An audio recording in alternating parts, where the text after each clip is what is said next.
High everyone, welcome back to my channel Moniya's blog. কেমন আছো তোমরা সবাই? আই হোপ তোমরা সকলে অনেক ভালো আছো, সুস্থ আছো।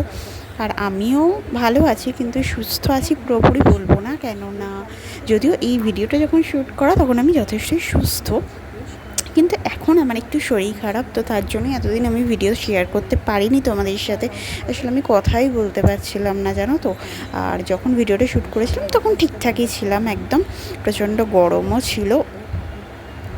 তো দেখো, সেই জন্য স্নান টান করে এসে একটু ফ্যানের সামনে বসেছিলাম, তো এত গরম লাগছিলো। আর এটাই মনে হয় আমার পুরো একদম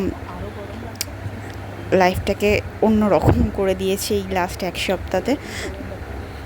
যাই হোক, চলো দেখতে থাকো ভিডিওটা কন্টিনিউ। আই হোপ তোমাদের আজকের ভিডিওটা ভীষণ ভালো লাগতে চলেছে, তো চলো।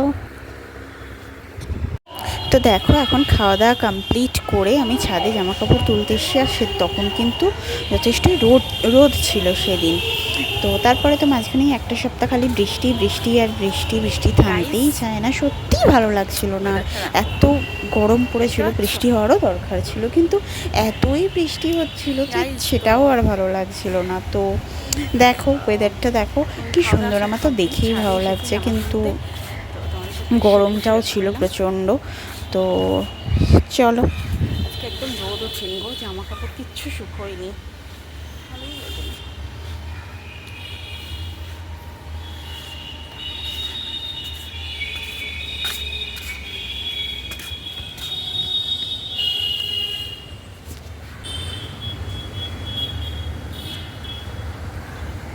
2000 years later.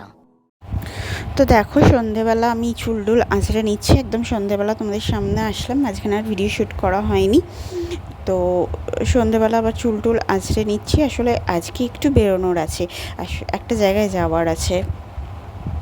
ওই তোমাদেরকে বলেছিলাম না, একটা সোনার দোকানে গেছিলাম একটা গয়না বানাতে দিতে, তো সেই জন্যই একটু আর কি কথা বলতে যাওয়ার আছে, তো সেইটাই যাব। তো দেখো, আমি রেডি হয়ে গেছি, একটু বেরোবো, একটু কাজ আছে। আর একদম ভালো দেখো, 8:10, বুঝতে পারছো কিনা জানি না, 8:10। তো বেরোবো 8:30 দিক করে বেরোবো, এখন একটু রেডি হয়ে নিয়েছি। তো এটাই ব্যাপার। চলো দেখতে থাকো ভিডিওটা কন্টিনিউ। তো দেখো, আমরা বেরিয়ে পড়েছি, আমি বাপি আর মা, আমরা বেরিয়ে পড়েছি। মা এগিয়ে গেছে, বাপি আমার সাথেই বেরোলো আর কি। আর এই দেখো, রাস্তায় তো প্রচণ্ড ভিড়। দেন এই দেখো, সোনার দোকানে চলে এসেছি। তারপর আর তোমাদের সাথে সেভাবে কিছু শেয়ার করা হয়নি। আর রাত্রিবেলা ফেরার সময়ও প্রচণ্ড বৃষ্টি হচ্ছিল, প্রচণ্ড বলবো না, হালকা হালকা বৃষ্টি হচ্ছিলো। আমরা ফেরার পর আরও জোরে বৃষ্টিটা শুরু হলো।